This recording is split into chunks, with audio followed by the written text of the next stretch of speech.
નમસ્કાર વિદ્યાર્થી મિત્રો, મારું નામ મિનેશ પટેલ. મારી યુટ્યુબ ચેનલમાં આપનું હાર્દિક સ્વાગત છે. વિદ્યાર્થી મિત્રો, આજે આપણે ધોરણ 10માં ગણિતની અંદર ચેપ્ટર 1 વાસ્તવિક સંખ્યાઓ વિશેની વાત કરીશું. તો વિદ્યાર્થી મિત્રો, પહેલાં તો આપણે વાસ્તવિક સંખ્યાઓની અંદર શું શું ભણવાના છે એ સ્ટેપ વાઇઝ જોઈ લઈએ. તો વિદ્યાર્થી મિત્રો, વાસ્તવિક સંખ્યાની અંદર આપણે પહેલાં તો એક પ્રાસ્તાવિક એટલે કે તેનું જનરલ ઇન્ટ્રોડક્શન આવશે. પછી યુક્લિડનું ભાગાકારનું પૂર્વ પ્રમેય આવશે. એના પછી વાત કરીશું અંકગણિતનું મૂળભૂત પ્રમેય. એના પછી આવશે અસમ્ય સંખ્યાઓનું પુનરાવર્તન. અને એના પછી સમય સંખ્યા, અસમ્ય સંખ્યા, શાંત અશાંત દશાંશ નિરૂપણનું પુનરાવર્તનની વાત કરીશું. તો વિદ્યાર્થી મિત્રો, ટોટલ આપણે વાસ્તવિક સંખ્યાની અંદર 5 ટોપિકની વાત કરવાની છે. તો વિદ્યાર્થી મિત્રો, વાસ્તવિક સંખ્યાઓ વિશે તો તમે ધોરણ 9ની અંદર ગણિતની અંદર ચેપ્ટર 1માં શીખી ગયા છો. તો પહેલાં તો વિદ્યાર્થી મિત્રો, તમારે 4 ગણો વિશેની વાત કરવાની છે. તો એટલે કે સંખ્યા ગણો કયા કયા છે. તો વિદ્યાર્થી મિત્રો, તમને ખબર છે કે સંખ્યા ગણો કુલ 5 પ્રકારના હોય છે. નંબર 1 આવશે પ્રાકૃતિક સંખ્યાઓનો સમૂહ. તો વિદ્યાર્થી મિત્રો દેખો, પ્રાકૃતિક સંખ્યાઓનો સમૂહ એને આપણે કેપિટલ N વડે દર્શાવીએ છીએ. તો વિદ્યાર્થી મિત્રો, કેપિટલ N પ્રાકૃતિક સંખ્યા, વિદ્યાર્થીઓ તમને ખબર જ છે કે પ્રાકૃતિક સંખ્યાઓની અંદર એકલા ધન પૂર્ણાંકો આવી શકે છે. 0 પણ નહીં, ઓનલી ફોર ધન પૂર્ણાંકો આવે. એટલે કે n બરાબર 1, 2, 3, 4 અપ ટુ અનંત સંખ્યાઓ. એટલે કે હવે ગણ n એ સરવાળા અને ગુણાકાર માટે સંવૃત્ત છે. તો વિદ્યાર્થી મિત્રો, આપણે જોઈએ કે સરવાળા અને ગુણાકાર બંને માટે કેવી રીતે સંવૃત્ત છે. તો આપણે એના માટે એક ઉદાહરણ જોઈએ. તો વિદ્યાર્થી મિત્રો, મેં કોઈ એક એક્ઝામ્પલ 1/1+2 લીધા. તો જવાબ આવે +3. તો વિદ્યાર્થી મિત્રો દેખો, આ 3 છે એ પ્રાકૃતિક સંખ્યાના ગણનો એક સભ્ય જ છે. તો માટે કહી શકાય કે સરવાળા માટે સંવૃત્ત છે. એ જ રીતે વિદ્યાર્થી મિત્રો, ગુણાકાર માટે ચેક કરીએ તો 3 × 5 તો જવાબ આવે 15. તો એ પણ 15 એ અહીંયા આગળ સભ્યો અનંત આવે માટે 15 પણ એ પ્રાકૃતિક સંખ્યાનો સભ્ય છે. માટે કહી શકાય કે ગણ n એ સરવાળા અને ગુણાકાર માટે સંવૃત્ત છે. હવે વિદ્યાર્થી મિત્રો, પૂર્ણ સંખ્યાઓનો સમૂહની વાત કરીએ. તો વિદ્યાર્થી મિત્રો, પૂર્ણ સંખ્યાઓનો સમૂહ એટલે કે એ બીજો W કહેવાય. તો પૂર્ણ સંખ્યાઓની સમૂહની અંદર શું આવે? તો કે પૂર્ણ સંખ્યાઓના સમૂહની અંદર પ્રાકૃતિક સંખ્યાઓનો સમાવેશ થાય છે. તો તમે દેખી શકો છો કે પ્રાકૃતિક સંખ્યાઓ 1, 2, 3, 4થી સ્ટાર્ટ થતી હતી. તો એ પણ અહીંયા પૂર્ણ સંખ્યામાં 1 આવશે, 0 આવશે. એટલે કે પૂર્ણ સંખ્યાઓની અંદર પ્રાકૃતિક સંખ્યાઓનો સમાવેશ થશે અને બીજું વત્તા 0નો સમાવેશ થશે. એટલે કે 0 અને ધન પૂર્ણાંકોનો સમાવેશ થાય છે. તો એના માટે ગણ W એ સરવાળા અને ગુણાકાર વિશે સંવૃત્ત છે કહી શકાય. તો તેના માટે ઉદાહરણ આપેલું છે કે કોઈ એક સરવાળા માટે ચેક કરીએ તો 0 + 1 એટલે કે 1.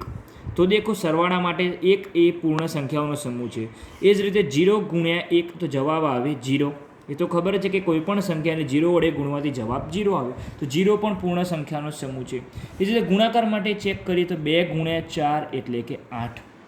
તો દેખો, +8 એ પણ પૂર્ણ સંખ્યાઓનો જ સમૂહ છે. આગળ જતાં 8 પણ એનું એક સભ્ય આવે. એ જ રીતે વિદ્યાર્થી મિત્રો, પૂર્ણાંક સંખ્યાઓનો સમૂહ એટલે કે નંબર 3 સંખ્યાગણની વાત કરીએ તો એને Z વડે દર્શાવાય છે. તો પૂર્ણાંક સંખ્યાઓ એટલે કે વિદ્યાર્થી મિત્રો, ઋણ પૂર્ણાંકો 0 અને ધન પૂર્ણાંકો આવે. તો વિદ્યાર્થી મિત્રો, ધન પૂર્ણાંકો કઈ બાજુ આવે? તો ધન પૂર્ણાંકો શૂન્યની જમણી બાજુએ આવે.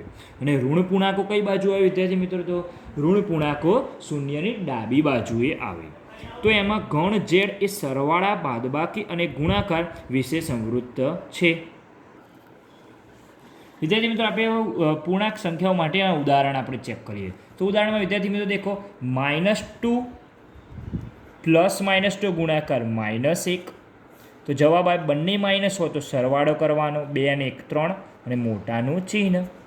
તો વિદ્યાર્થી મિત્રો, બાદબાકી માટે -3 એ પૂર્ણાંક સંખ્યાઓનો સભ્ય છે માટે બાદબાકી માટે સંવૃત્ત છે. એ જ રીતે સરવાળો ચેક કરીએ, -1 + 3.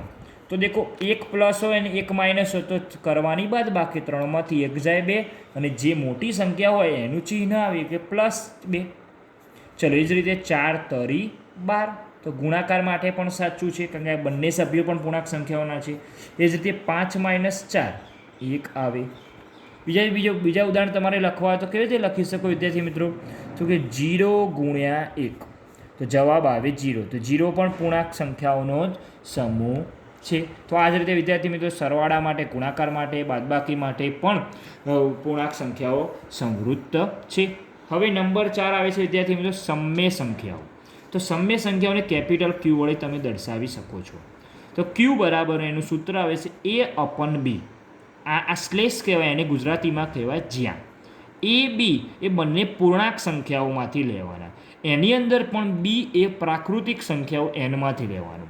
એટલે કે ગણ ક્યુ એ સરવાળા, બાદબાકી, ગુણાકાર, શૂન્યેતર ભાગાકાર વિશે સમૃદ્ધ છે. વિદ્યાર્થી મિત્રો શૂન્યેતર ભાગાકાર એટલે શું? તો શૂન્યેતર ભાગાકાર એટલે કે અંશ અને છેદનો ધન અપૂર્ણાંક, ઋણ અપૂર્ણાંક કહી શકાય. તો વિદ્યાર્થી મિત્રો આપણે ઉદાહરણની ચેક કરીએ તો A/B. તો વિદ્યાર્થી શું કીધું છે? B પ્રાકૃતિક સંખ્યાના ગણમાંથી લેવાનું અને A ઝેડમાંથી લેવાનું. એટલે કે A મેં દેખો ઝેડમાંથી લીધો અને B Nમાંથી લીધો. તો એ જે માઇનસ એટલે કે પૂર્ણાંક સંખ્યામાં આવે, B એટલે પ્રાકૃતિક સંખ્યામાં આવે. તો દેખો આ શું થઈ ગયું વિદ્યાર્થી મિત્રો? શૂન્યેતર ભાગાકાર થઈ ગયો, એટલે કે -1/2. એ જ રીતે વિદ્યાર્થી મિત્રો ચેક કરો, બંને ધન પૂર્ણાંકો લીધા તો આને કહેવાય ધન અપૂર્ણાંક. શું કહેવાય વિદ્યાર્થી મિત્રો? ધન અપૂર્ણાંક. વિદ્યાર્થી મિત્રો હવે વિદ્યાર્થી મિત્રો સમય સંખ્યાઓ જે વાત કરી તો સમય સંખ્યાની અંદર કોનો સમાવેશ થાય? તો સમય સંખ્યાઓને ક્યુ વડે દર્શાવીએ. તો સમય સંખ્યાઓની અંદર વિદ્યાર્થી મિત્રો ધન પૂર્ણાંક, ઋણ પૂર્ણાંક, શૂન્ય, ધન અપૂર્ણાંક, ઋણ અપૂર્ણાંક, એની અંદર પણ શાંત દશાંશ સંખ્યાઓ તથા પુનરાવર્તિત દશાંશ સંખ્યાઓનો સમાવેશ થાય છે. એટલે કે સમય સંખ્યાઓની અંદર ધન, ઋણ, 0, ધન અપૂર્ણાંક, ઋણ અપૂર્ણાંક, શાંત દશાંશ અપૂર્ણાંકનો સમાવેશ થાય છે. હવે આપણે 5 નંબરના સંખ્યાગણની વાત કરીએ તો એને કહેવાય છે વાસ્તવિક સંખ્યાઓનો સમૂહ. તો વાસ્તવિક સંખ્યાનો ગણ R એ સરવાળા, બાદબાકી, ગુણાકાર, શૂન્યેતર ભાગાકાર વિશે સમૃદ્ધ છે. એટલે શું કહી શકે વિદ્યાર્થી મિત્રો? તો કે પ્રાકૃતિક સંખ્યા N, પૂર્ણાંક સંખ્યા Z, પૂર્ણ સંખ્યાઓ Q અને સમય સંખ્યાઓ R, આ બધાનો સમાવેશ વાસ્તવિક સંખ્યા Rની અંદર થાય છે. તો આપણે લખી શકીએ વિદ્યાર્થી મિત્રો કે therefore N એ Zની અંદર આવેલો છે, Z એ Qની અંદર આવેલો છે અને Q એ Rની અંદર આવેલો છે. માટે કહી શકાય કે પ્રાકૃતિક સંખ્યાઓ એ પૂર્ણાંક સંખ્યાઓની અંદર, પૂર્ણાંક સંખ્યાઓ એ સમય સંખ્યાઓની અંદર, સમય સંખ્યાઓ એ Rની અંદર કહી શકાય. હા વિદ્યાર્થી મિત્રો W પણ એક સભ્ય જ છે. W પૂર્ણ સંખ્યાઓ એ પણ વાસ્તવિક સંખ્યાઓ Rના ગણમાં આવે છે. તો આને વિદ્યાર્થી મિત્રો શું કહી શકાય? તો કે આને કહી શકાય ઉપગણનું ચિહ્ન કહેવાય. એટલે કે N એ Zનો ઉપગણ છે, Z એ Qનો ઉપગણ છે, Q એ Rનો ઉપગણ છે. એટલે કે N, Z, Q, W એ બધા વાસ્તવિક સંખ્યાઓના જે સમૂહ છે. તો દેખો ગણ R એ સરવાળા, બાદબાકી, ગુણાકાર, શૂન્યેતર ભાગાકાર વિશે સમૃદ્ધ છે. તો જે સમય સંખ્યાઓ નથી તેવી અસમય સંખ્યાઓનો સમાવેશ વાસ્તવિક સંખ્યાઓની અંદર થાય છે. તો ચેક કરીએ વિદ્યાર્થી મિત્રો √2, √5, 4 એટલે કે ચતુર્થ મૂળ, આ 6 મૂળ કહેવાય, 12, 0.008, 0.074, 0.1212, આ બધી સંખ્યાઓ અસમય સંખ્યાઓ છે. માટે તેનો સમાવેશ શેની અંદર થાય વિદ્યાર્થી મિત્રો? તો કે ગણ Rની અંદર થાય, એટલે કે વાસ્તવિક સંખ્યાઓના અંદર થાય છે. તો આ બધા કોના સભ્યો થાય વિદ્યાર્થી મિત્રો? તો કે જે ગણ Rના સભ્યો કહી શકાય. એટલે કે N, Z, Q અને Wનો બધાનો સમાવેશ વાસ્તવિક સંખ્યાઓની અંદર થાય. એટલે કે વિદ્યાર્થી મિત્રો તમે કોઈ એક ઉદાહરણ લઈ લો કે 0 એ શું વાસ્તવિક સંખ્યા કહી શકાય? તો હા કહી શકાય. માટે 0 belongs to R એ સાચું છે. એ જ રીતે -1 એ પણ Rમાં કહી શકાય, કારણ કે 0 એ પૂર્ણ સંખ્યા છે, -1 એ પૂર્ણાંક સંખ્યાઓ છે. એ જ રીતે વિદ્યાર્થી મિત્રો કોઈ એક સમય સંખ્યા લઈ લો કે Qનું સ્વરૂપ લઈ લો 1/2, એ પણ સમય નથી, માટે તે અસમય છે. માટે તેનો પણ સમાવેશ વાસ્તવિક સંખ્યા Rની અંદર કહી શકાય. તો આ થઈ વિદ્યાર્થી મિત્રો 4 સંખ્યાગણની વાત. હવે વિદ્યાર્થી મિત્રો આપણે પ્રકરણની શરૂઆતમાં યુક્લિડની ભાગ પ્રવૃત્તિ એટલે કે પ્રમેય 1.1ની વાત કરીશું. તો પ્રમેય 1.1 શું કહે છે વિદ્યાર્થી મિત્રો? તો તે પ્રમેય 1.1નું નામ છે યુક્લિડનું ભાગાકારનું પૂર્વ પ્રમેય. હવે આપણે પ્રમેય 1.1ની વાત કરીએ તો પ્રમેય 1.1 શું કહે છે વિદ્યાર્થી મિત્રો? યુક્લિડનું ભાગાકારનું પૂર્વ પ્રમેય. તો એની અંદર એ વાત કરી છે કે આપેલ ધન પૂર્ણાંકો એ અને બી કેવા છે વિદ્યાર્થી મિત્રો? ધન પૂર્ણાંકો. ને સંગત અનન્ય અનઋણ પૂર્ણાંકો ક્યુ અને આર એવા મળે કે જેથી એ બરાબર BQ પ્લસ આર થાય, જ્યાં આરની કિંમત 0